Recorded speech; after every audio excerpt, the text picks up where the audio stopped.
Okay, today we're going to be spotlighting a few revamps of the Phantoka and Mistika teams. So all of these mocks were built by one person called Trick Mocks, and I think they've done a great job at reimagining all of these different characters in some really fun ways. So hopefully some of these can give you ideas and inspiration if you want to revamp these characters in the future, or maybe just some of the cool techniques and ideas and things could give you ideas for whatever it is you're currently building. Okay, first up, this is Trick Mock's revamp of Tahu Mistika. Now this Tahu revamp is, it's got a wonderful punk rock aesthetic to it. They've added a lot of black spikes to the legs, these spiky shoulder pads as well. It's so metal and it's so cool. Plus look at this sweet leg design on Tahu. The seamless transition from black to dark red. Oh baby, it looks good. Now how did they do that exactly? Well, they used this armor piece that comes on the Baraki set called Kalmar. It naturally had a black and dark red marbled look to it, that specific piece that comes on this set, and that was just perfect for something like this. You just got to kind of build around the black area with black pieces, build around the dark red area with dark red pieces,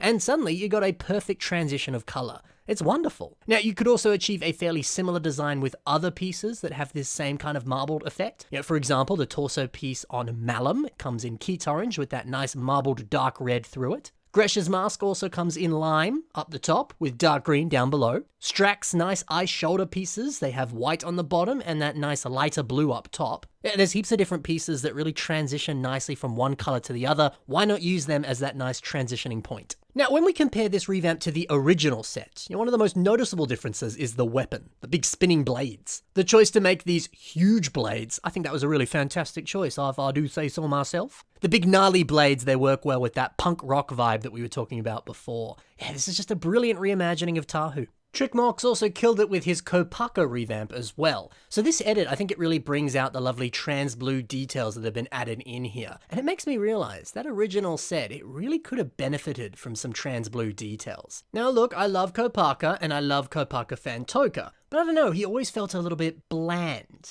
But the addition of a tertiary color like this, I think it would do a lot for the set. Not only does it accent his ice powers, but it also helps those dark bluish grey and white colors to feel a little less boring. I mean, look, they're very desaturated colors. It makes sense that they could become a little too dull if you don't really do too much with them. So yeah, really was a great idea to add this in here. Trick Mocks also decided to remove Kopaka's hand and change this arm into a cannon. A big old blaster arm, always lovely. I think it's a good addition. And also the choice to use some of those silver armor pieces that came on Gully Mistika's shoulders, you can see them here. Yeah, I quite like that. This Kopaka revamp looks magnificent. Now let's move over to Patu. Alright, now the best part of this mock, it has to be the upgraded Patu spinning blade pieces. Swapping out the older parts and replacing it with the iconic Liwanuva blades. So good, so good. And this shot here where the blades are folded backwards so they're stowed away, oh, that looks phenomenal. Now we also see a lot more orange armor all over Patu, and I think, adding more armoring here, it just makes sense and it just feels right. I always thought the Patu was based off of an Osprey helicopter, like a military one,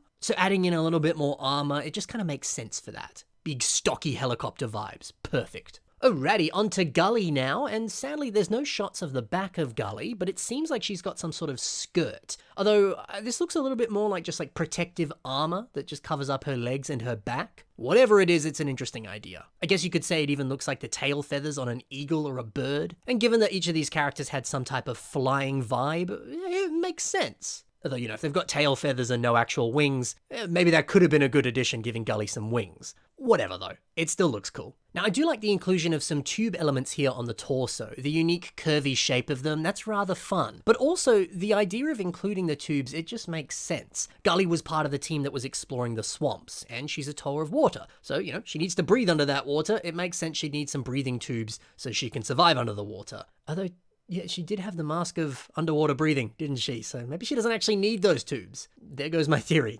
Well, look, whatever.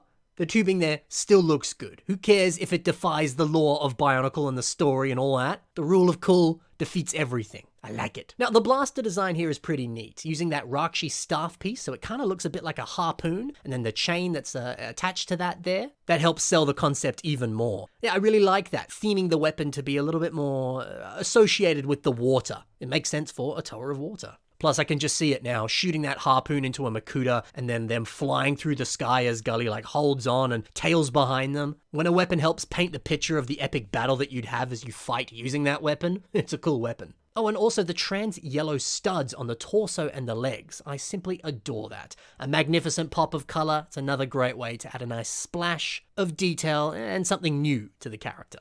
Well done. And now we move over to Onoa Mistika. Yo, I love seeing Knights Kingdom armor pieces on Bionicle mocks. And this sick leg armor, well, it comes from one of those Knights Kingdom sets.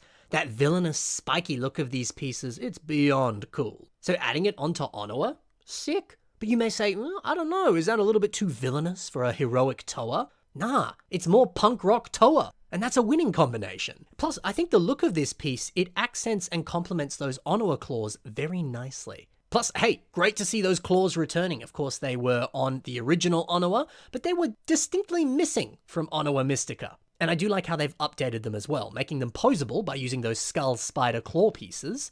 It just works. Funnily enough, it really brings out the bat-like qualities of that mask. Suddenly, Onoa has some like Halloween vibes going on. That's a really pleasant surprise. I never really noticed that before, but it makes sense. You know, like I said, all of these characters in some way related to flying and flight. And you know, a Toa of Earth, they're often mining in caves, and what lives in caves? Bats. It kind of makes sense. Oh, and the nice trans green additions here, a few studs here and there. It's very, very nice. A top-notch revamp. And last but not least, we have Liwa. And look at those shoulders. Using Breakout Breeze's circular shoulder design there, it fits so well. The texture of these pieces, it matches the rounded shape of Liwa's mask and the textures of Liwa's mask. And just this general shoulder area. It feels so compact. I mean, the way that all of those nice silver blade pieces really help bridge the gap between that shoulder and the torso, it's just really cool. And what I like about it is really, for the most part, that one piece is doing a lot of the work here. A lot of this revamp is pretty much exactly how Liwa looked, with a few slight modifications and additional armor and all that sort of stuff. And that's just a true testament to the power of Liwa Phantoka. The design was already peak. You don't have to do much to change him up and make him look better. But Trixmox did change him up and made him look a lot better, just with a few additional pieces.